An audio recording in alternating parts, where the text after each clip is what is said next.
Welcome back to Physics 152 online. We're going to finish this part of the course and the semester by talking about circuits involving resistors and inductors first, and then inductors and capacitors. So, RL circuits. When a current flows through an inductor and that current is changed suddenly, we've seen that the function of the inductor is to induce a back EMF that tries to maintain the original current flow. So how does the current in that kind of a circuit depend on time? So let's use a circuit that involves a battery or source of EMF, a resistor, and an inductor all in series, and we're going to close the switch at a time t equals 0 and ask ourselves, when the current begins to flow, how does that current depend on time? So the way to do this, of course, is to use Kirchhoff's voltage law. And when we go around this circuit clockwise, we're going from lower to higher potential across the power supply, so that's epsilon, positive.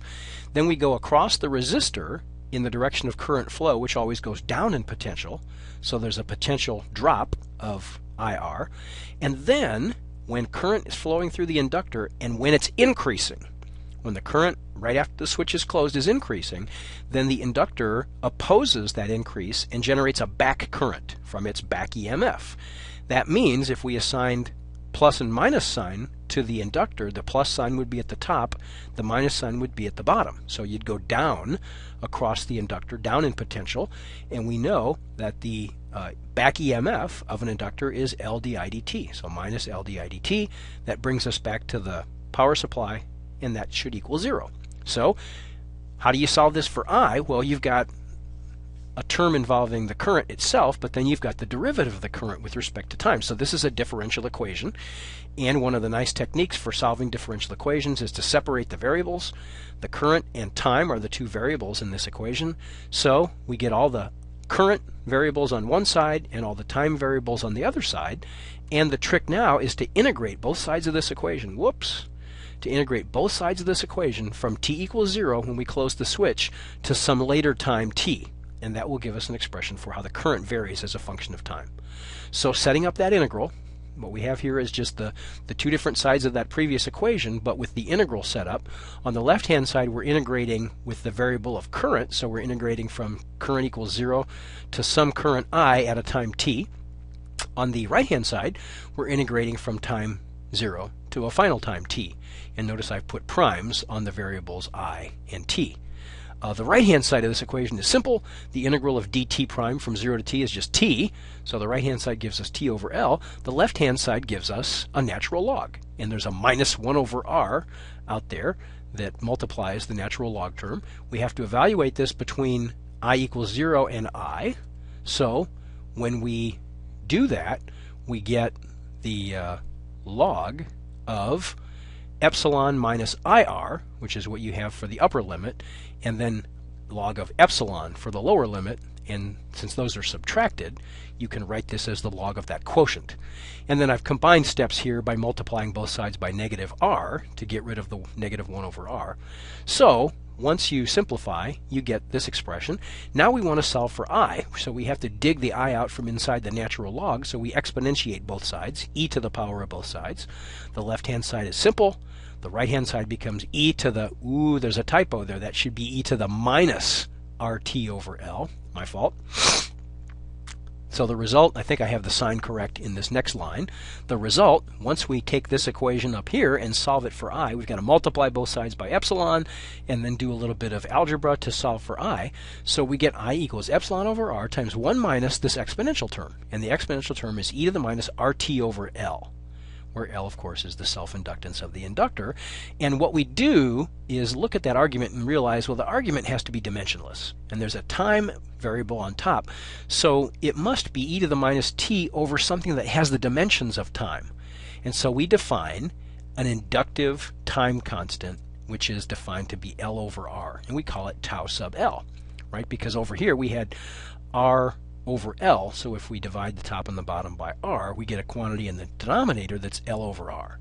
So that's the inductive time constant, and if you look carefully at this expression for the current as a function of time, at short times e to the 0 is 1, so 1 minus 1 is 0. So when we close the switch, initially there's no current, but the current ramps up really quickly, but it reaches its final value only as the time gets really large. So when t gets really large, this exponential term gets very close to 0, and the current then approaches the limiting value of epsilon over r, which is the dotted line. And it does so over a period of time that is characterized by this inductive time constant.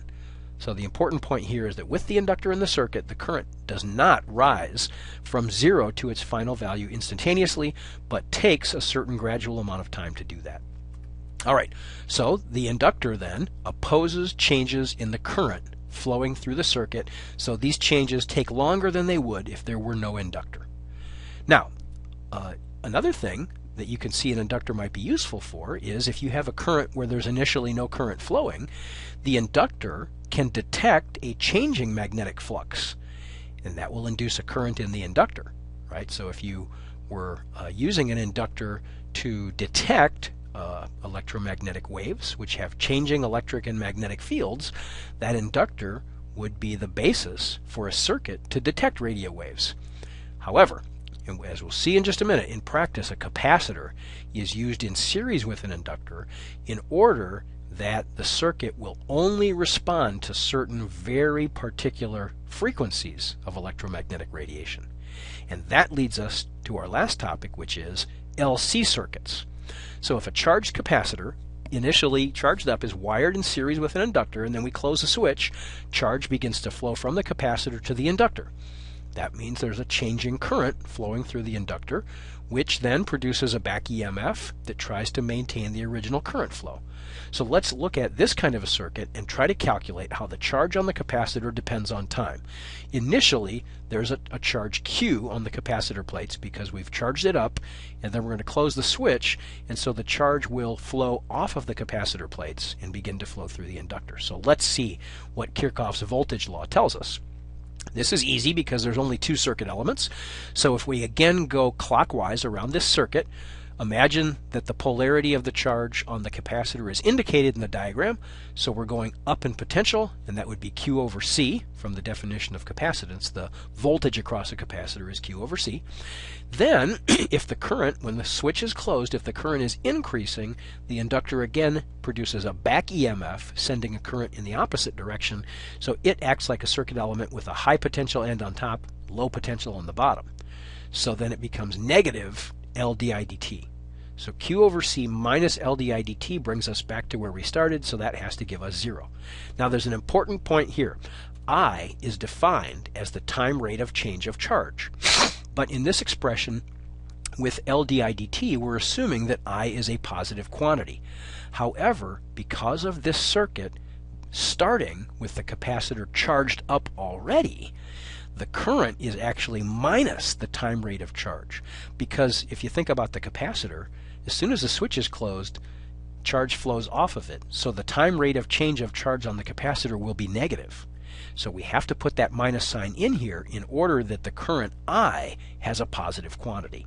Because whenever we write down I in Kirchhoff's voltage law, we always assume it's positive. So that means that this equation here becomes Q over C, and now we substitute in I equals negative dq dt and take the derivative again, so we get, the two minus signs cancel, and we get L d squared Q dt squared. And again, you'll see this has the form of a differential equation because we've got Q in it, but then we've got a derivative of Q. By contrast to the RL circuit, here the derivative is a second derivative. So if we solve for that second derivative, we see d squared Q dt squared is minus Q over LC. All right, now, here is my question. Does this equation look familiar at all to you? Have you ever seen an equation like this where you've got some variable, in this case Q, and the second derivative of that variable with respect to some variable, in this case it's time, is equal to a negative constant times the function itself? Have you seen anything before like that? Maybe even earlier in this course. And the answer, of course, is yes. For a mass spring system with a spring constant K and a mass M, when we applied Newton's second law and then rearranged the equation, we found that the second derivative of the position of the mass spring system with respect to time was equal to minus the spring constant over mass times the displacement x. And this has exactly the same form as the equation that we just found for charge. So the equation for the LC circuit, the inductor capacitor circuit, was d squared q dt squared, and then it was minus 1 over LC times q. So we'll see in a minute, we can use the solutions to the harmonic oscillator equation, the mass spring system, to give us very similar solutions for the LC circuit. You'll remember that when we actually did solve this equation, or at least we proved that this was true, we looked at the solutions, and x as a function of time was equal to some amplitude, and we may have used a capital A for this, but we could also think of that as x maximum, times the cosine of a frequency omega t plus a phase angle phi, and that frequency was equal to the square root of k over m. So that constant out in front of the x, omega, was the square root of that constant, apart from the minus sign, of course. So, by analogy, this is a great way to solve differential equations. When we have a differential equation for charge, in this case, we look at it and we say, you know, we don't have to solve that all over again. We already solved an equation just like that, so we can use the solution that we obtained before and just replace the constants in order to get the solution of this equation. So we'll be able to solve for q of t instead of x of t, and we will have a q maximum, and then we will have a cosine of omega t plus phi, but omega won't be square root of k over m. Omega will be the square root of the term out in front of the q on the right-hand side. So if x is replaced with q and k over m is replaced with 1 over LC, here is our solution. Q of t is equal to some maximum charge, which of course is the original charge that was on the capacitor in the first place, times the cosine of omega t plus phi. But what's the omega? Omega has to do with the value of the self-inductance and the capacitance, right here. So these two equations are mathematically identical with just a change in symbols. But wait, what does this mean? What it means is, if there's no resistance in the circuit, which of course there's always some resistance because even copper wire has a little bit of resistance, but in the absence of any resistance, the capacitor and the inductor exchange charge, which means they're exchanging energy. Initially, all the energy is in the capacitor, stored in the presence of its electric field. Then the charge flows off and it goes all the way down to 0. But at that point, the energy now has been transferred into the inductor in the presence of its magnetic field. And then the charge flows back again, because if you just look at this equation, this implies that Q, because of the cosine term, goes from maximum down to 0, back to maximum, down to 0, over and over again, just like the cosine function does. So if there were no resistance, this process would go on forever. And the characteristic frequency omega is the rate of change, the rate of exchange of that energy. How we measure this? Well, we would actually not try to measure charge, we would actually try to measure the voltage across the capacitor, because it's easiest to do that with the kind of tools that we have available in a laboratory. So we take our solution for charge as a function of time, and then we remember that the voltage across the capacitor is Q over C, so we just write this equation down, plug it into the equation for the capacitor voltage. So we get Qm over C out in front of the cosine, and that simply is the maximum voltage.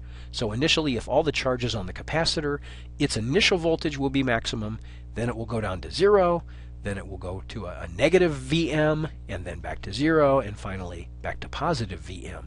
So the voltage will periodically change, but it will oscillate back and forth between a maximum and a minimum value. And notably, because the only two elements in this circuit were the capacitor and the inductor, their voltages, apart from a minus sign, always have to be the same.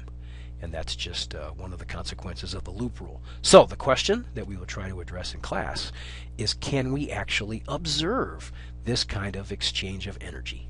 I will see you in class.